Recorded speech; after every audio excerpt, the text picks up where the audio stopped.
All right, this is a really cool story. New York City resident Brian Kortovich was relentless on pursuing his dream to play in the NBA. When that didn't work out, another door opened to a career he never even dreamed of.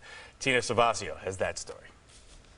Like millions of young basketball players, Brian Kortovich had a dream to play in the NBA. Despite a scholarship to Division I Manhattan, an injury took away his senior year.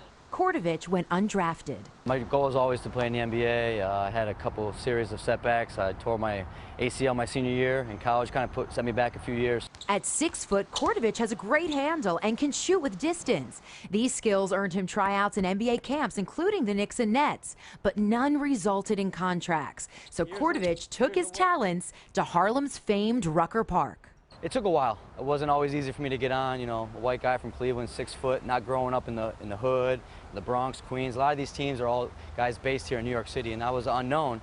So my goal was to make myself known. And after a couple games of sitting the bench, a coach from a team called, ironically enough, Black Wall Street said, "Yo, BK, get in the game." And 40 points later came the nickname. It went from Nick Lachey, Brian's song, Jessica Simpson's boyfriend, to Smokin Aces is in the building. While working on Wall Street by day and playing in playground leagues at night, Kortovich did get a call to go pro overseas. My good friend back home in Cleveland at the time was an agent. I sent him some videos. So one day I remember I was at the floor on NYMEX. I was in the gold ring, you know, quoting for the Chicago Board of Trade. He calls me, he goes, "Where are you going? Where am I going?" He's like, "You're going to Kuwait." I'm like, "Kuwait? I thought you got me a deal in like Italy or Spain." So I had to start somewhere. Then in 2010, it was right here at Rucker Park where Brian Kortovich, or Smokin Aces, was playing in the legendary Entertainers Basketball Classic. That's when he heard about auditions for the movie Just Right, starring Queen Latifah and Common. They needed real basketball players to play on the NBA teams in the movie. I had a pretty good game, and the sportscaster came up to me from Game Changing Films, and she's like, "Hey, I think you might be the perfect role for this movie. Just go to the casting. We need a 6 foot prototype guy just like you. You're going to get the part. Don't worry." I'm like, "Mom, I'm going to be in a movie." I show up the next day, 300 people. I'm like, "What's going on here?" But they said, "Do what you do best," and I started shooting the ball, and they pulled me out 10 minutes into the thing and said, "You got the part." The roles kept coming. Kortovich had to gain weight to play Chris Evans's body double in What's Your Number?